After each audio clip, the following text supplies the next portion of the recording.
వారు యెరూషలేములోనున్న యెహోవా మందిరమునకు స్వరమండలములను సితారాలను వాయించుచు బోరలు ఊదుచూ వచ్చిరి. ఇజ్రాయేలీయులు శత్రువులతో యెహోవా యుద్ధము చేసినని దేశముల రాజ్యముల వారందరూ వినగా దేవుని భయము వారందరి మీదికి వచ్చెను.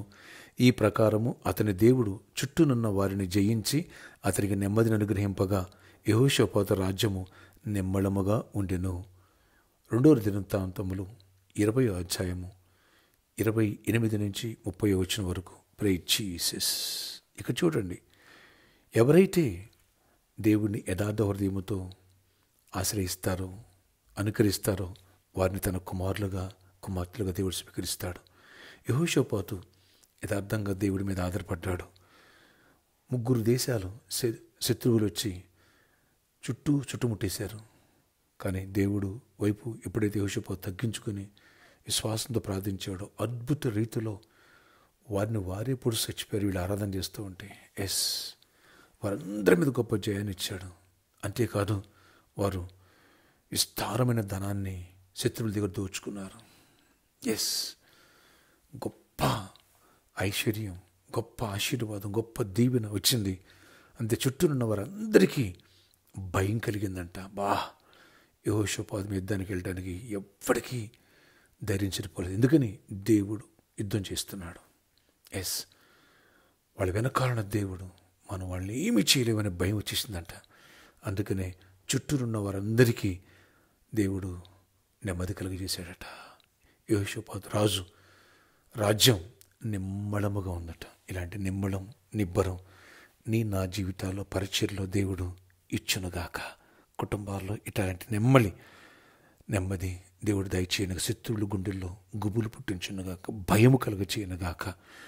దేవుని యొక్క ఆత్మ ఆశీర్వాదం అంటూ ఉండి దేవుడే మన సమస్యల గురించి, మన అవసరాల గురించి శత్రువుపై యుద్ధము చేసి విజయాన్ని ఇవ్వబోతున్నాడు. తన కుమారులను ఎప్పుడు విడిచిపెట్టడు. నీవు ఆయన కుమారుడు. మన తండ్రి ఎన్నడూ నా చేయి విడిచిపెట్టడు. ధైర్యంగా ఉండు బిడ్డ, దిగులు చెందకు, భయపడకు. దేవుడిని పక్షంగా వ్యాజ్యమాడి సమాధానం దేవుడు నీకు ఇచ్చునుగా, కృపదేవుడు అనుగ్రహించునుగాక. నీకు నెమ్మదిని సమాధానం దేవుడు దయచేయనుగాక. ఆమేన్, ఆమేన్. ప్రార్థన ఆశ్చర్య. ఇక్కడ ఎవరు ఈరోజు ప్రార్థన చేస్తున్నారో, ప్రార్థనలు చూపిస్తున్నారో, నెమ్మదినిచ్చే దేవుడు, సమాధానం ఇచ్చే దేవుడు, అయ్యా విజయం ఇచ్చే దేవుడు. శత్రువులు 3 పేటల దాడి చేశారు.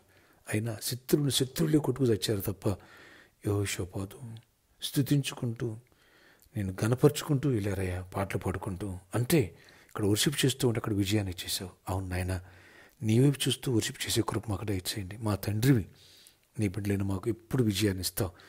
శత్రువు ఎప్పుడు మా మీద జయాన్ని సాధించలేడు. మహిమ మీకే, ఘనత మీకే, కృపనివ్వండి. శత్రువు వ్యాధి ద్వారా కానీ, సమస్య ద్వారా కానీ, కుటుంబ కలహాల ద్వారా కానీ, ఆర్థిక ఇబ్బందుల ద్వారా కానీ, మానసిక ఒత్తిడి ఏది పనిచేసినా వాటన్నిటి మీద మాకు విజయాన్ని ఇచ్చి శత్రువుకు అపజయం కలగాలి, మాకు నెమ్మది కలగాలి.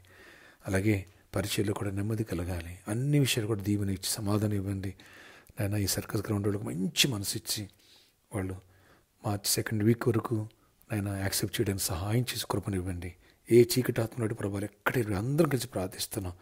గొప్ప కార్యాలు చేయండి, దీవెన దయచేయండి. ఆ ఫంక్షనాలు కూడా మంచి మనసు ఇవ్వండి. ఎంతోమంది పొలలు వేస్తున్నాడు ప్రభా, వ్యతిరేకత కొట్టివేసి కృప తిరివండి. అలాగే నాయన ప్రామిస్ ల్యాండ్ ఉన్న ప్రాబ్లం సాల్వ్ చేయండి. సిద్ధాపూర్ ల్యాండ్స్ నాయన మరి రిజిస్ట్రేషన్ వారికి కృప చూపించండి. జాబ్ లేని వాళ్ళకి జాబ్స్ ఇవ్వండి. ఏసునామములో అద్భుత రీతిలో జాబ్స్ ఇవ్వండి, ఐక్స్ ఇవ్వండి, ప్రమోషన్స్ ఇవ్వండి. ఎగ్జామ్స్ రాసిన వాళ్ళకి గుడ్ రిజల్ట్స్ ఇవ్వండి నాయన.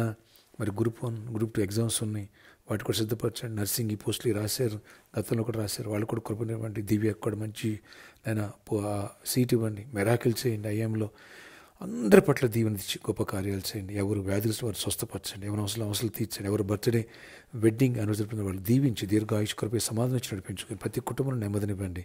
పరిచయం విస్తరింపచేయండి. ఇంకా ఎస్టాబ్లిష్ అవ్వాలి, మరింతకు దీవించండి. పండుగ కావాల్సిన నేను సమృద్ధిగా అనుగ్రహించి అవసరాలు తీర్చండి. క్యాలెండర్ కోసం స్పెషల్ సీడ్ విత్తాలని ఎవరైతే నిశ్చయించుకున్నారో అందరి పట్ల గొప్ప ఫైనాన్షియల్ మెరాకిల్ చేసి దీవించి గొప్ప కార్యాలు చేయండి. మా అవసరాలు పరిచయ అవసరాలు తీర్చి కృపాక్షేమాలు దయచి గొప్ప జయనిచ్చి మహిమ చెందమని దీవెనిమ్మని యేసు నామములో ప్రార్థిస్తున్న తండ్రి. Amen. May God bless you. Have a nice day.